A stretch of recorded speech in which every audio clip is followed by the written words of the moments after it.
How's it going, everyone? How are you all doing? I hope you're all doing great, and I hope you're all staying safe. Today's video is packed with information, packed with news, and packed with really cool games that I and you guys have been waiting for quite some time to come to the Oculus Quest.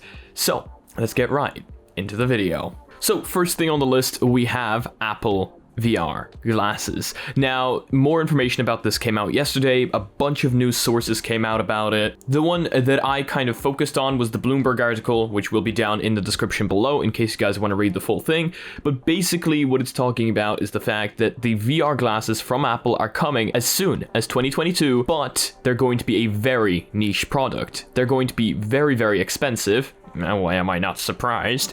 And they are going to be made out of fabric. Sounds familiar? Now, I tweeted about this on Twitter yesterday, asking you guys if a VR headset made out of fabric and with a fan sounds familiar. Now, if it does, that's because to me, that sounds kind of like the Oculus Quest 1. Now, this is also kind of weird because in the past, Apple has focused on fanless design. Just look at their MacBooks. And now they want to put a fan in VR glasses? That's kind of weird, but hey, look, guess we'll see what's coming. Apple's VR glasses could cost more than the Valve Index. What you think about that, I want to hear down in the comment section below. What I think about it, well, I won't be getting it. First of all, I don't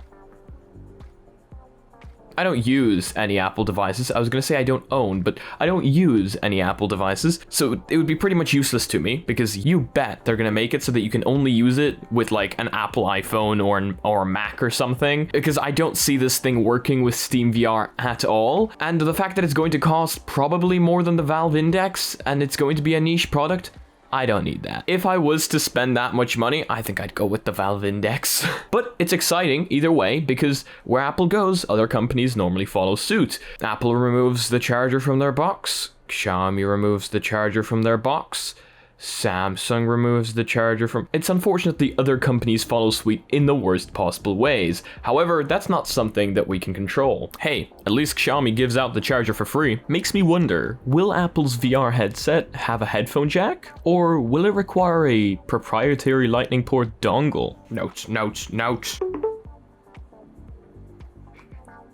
Now, the next news is very good news, because it's news about Beat Saber, which is a game that, if you don't know what it is, you've probably been living under a rock. Beat Saber is a beat game. You know what? I'm not going to explain this.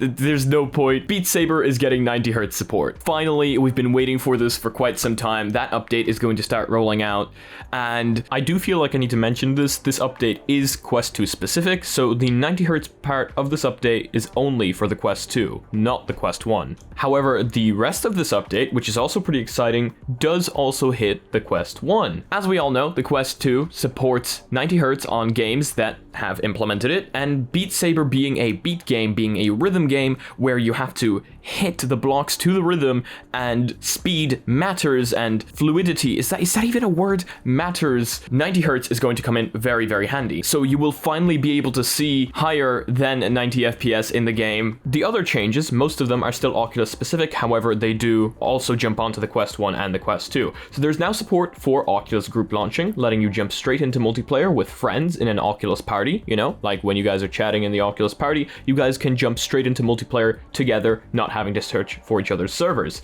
And other players can now launch the game directly onto your private server too. So that's pretty damn exciting. Outside of Oculus, the update adjusts the no-fail multiplier, apply a 0.5 times multiplier only after you deplete all your energy, and brings back player statistics. So that's very, very exciting, makes me very, very happy because, you know, fluidity, which if it isn't a word it now is a great thing, especially in rhythm games. The next one is very, very exciting as well because Gorn is coming to the Oculus Quest platform next week. If you guys don't know what Gorn is, it's kind of like a gladiator fighting game where you hit your wall multiple times and really hope that it doesn't break. No, but actually it's a great game and the mechanics in it are a little bit weird. They're very, very funny, where your weapons are very, very flimsy and you're like, they kind of wiggle around the place. And there's waves, there's bosses, there's some really cool mechanics where you can like throw things and your eyes kind of close, but before they close you can kill someone and kind of revive yourself. I really like the game. I own it on PC. I've been playing it for quite some time now, but I've never been able to play it out in the open world. Like, for example, when I played other games like Super Hot out on the beach, I would have loved to try out Gorn. Well,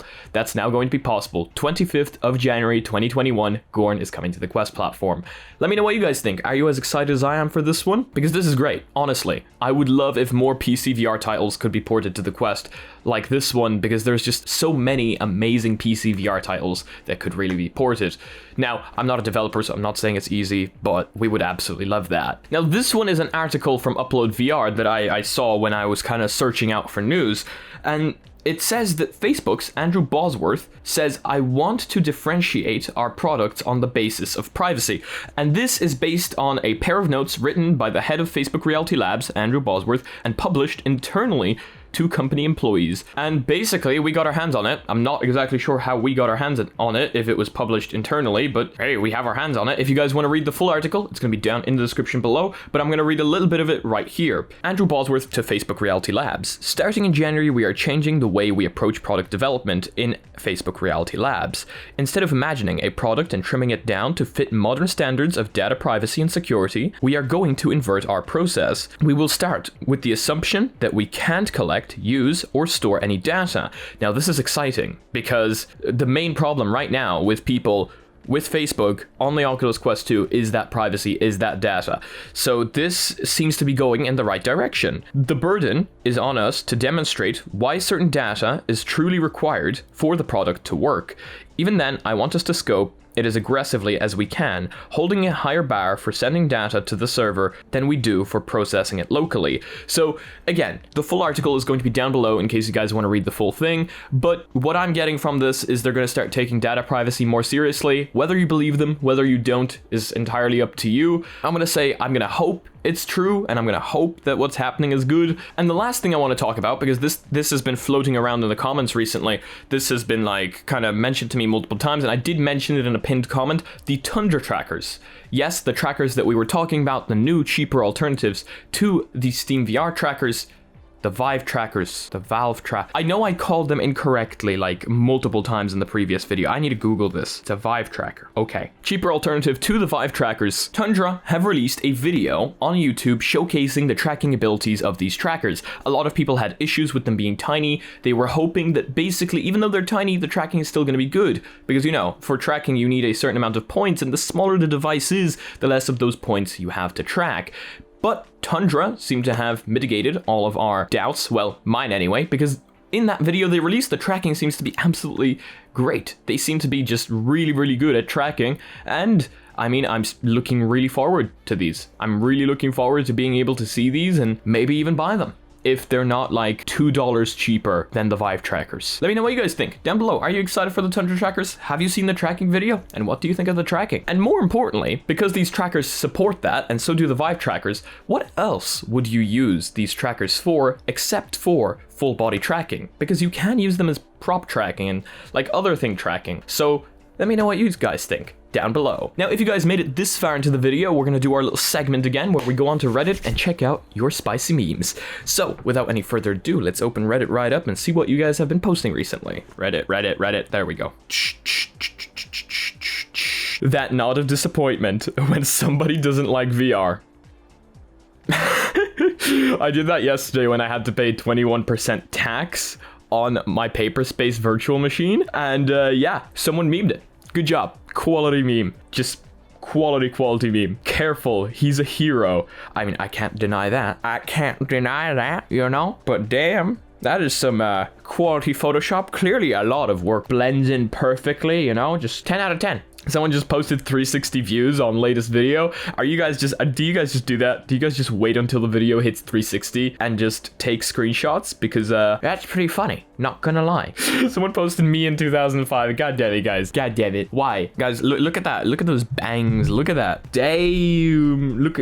Oh my god. That's some quality things right there. Oh my god. My dog was so tiny, so cute. Not that she's not cute anymore, but damn. This is kind of creepy. I have to agree. I thought there was more, but clearly they got taken down due to a spam filter or something, because I think some of them were inappropriate. So if you guys post anything inappropriate on the Reddit, number one, I will be very disappointed. And number two, you will get blocked by the spam filter. So be aware. But that is going to be it for today's video, guys. If you liked it, please give it a like. If you guys disliked it, I guess this button works too, but please tell me why down in the comment section below. If you guys want to support the channel in any way, shape, or form, we've got sick merch down below, mysticalstore.com, and we've got mugs that boost your FPS by 300%, not by setting your resolution to 360p, I promise. If you guys are not yet part of the community and would like to join, we have a Discord down below. Make sure to join it. It's constantly growing, and we have a lovely community on there. We have a Reddit, of course. Make sure to post your spice memes on there so that I can review them towards the end of the next video. And if you guys want to be notified about future content coming up on the channel daily, make sure to smack that subscribe button with your forehead, ding my bell, and see you again in the next video. Peace.